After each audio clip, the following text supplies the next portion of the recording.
Lecture du jour, bonjour. Ce matin, j'ai lu dans Matthieu 26 et Marc chapitre 14 qui nous parle de la passion, ce qu'on appelle la passion de Christ.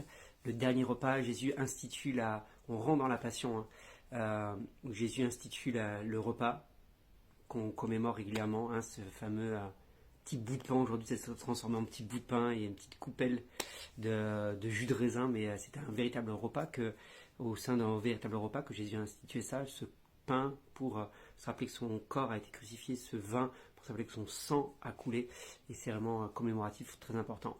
Et puis il y a cette fameuse prière dans le jardin de Gethsémani qui, dans la traduction que j'ai lue ce matin, a pris vraiment un impact assez important, où il va dans le jardin, il sait qu'il va être livré, Judas est parti chercher des gens pour le livrer, et puis il demande à ses disciples de veiller, de prier, ceux qui ne vont pas être capables de faire, ils ne comprennent pas ce qui se passe, les disciples à ce moment-là, ils sont complètement déconnectés, ils ont pas de sensibilité là, ils sont juste fatigués, ils s'endorment, et Jésus prie, et il dit ceci, il dit éloigne de moi cette coupe, éloigne de moi cette coupe, et puis il se reprend, il dit ok, mais ne fais pas, Père, ne fais pas ce que je veux, fais ta volonté.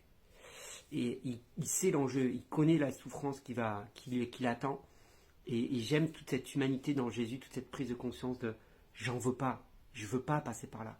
Non seulement la souffrance, mais il sait qu'il va être abandonné du Père, il sait qu'il va être séparé du Père pendant un temps, et ça il en veut pas. Il veut pas ça, et puis il se reprend et dit non mais fais pas ce que je veux, ne fais pas ce que je veux, fais ce que tu veux. Et combien elle est forte cette phrase.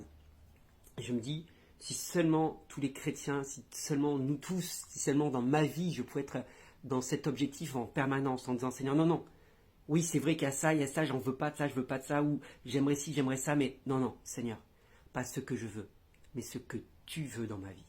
Et ça, c'est vraiment une clé tellement forte, et on a besoin de chaque jour. Et vous savez, c'est ce que Jésus a enseigné dans la fameuse prière du Notre Père, où à un moment donné, c'est que ta volonté s'accomplisse sur la terre comme elle s'accomplit déjà dans le ciel. Et c'est exactement ce que Jésus a prié ce soir-là. Pas ce que je veux. Ne fais pas ce que je veux, mais fais ce que tu veux. Et je t'invite vraiment à faire cette prière chaque jour, à te remettre en question chaque jour par rapport à ça, en disant oui, c'est vrai qu'il y a des choses qu'on ne veut pas, on sait qu'il y a des choses qu'on appréhende, mais dire au Père, pas ce que je veux. Ne fais pas ce que je veux, ne fais pas ce que je te demande au final. Éloigne de moi cette coupe. Jésus est en train de dire, ne fais pas ce que je demande, n'exauce pas ma prière.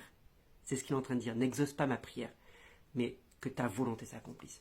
Alors je prie vraiment que la volonté du Père s'accomplisse dans ta vie, et fais cette prière également chaque jour.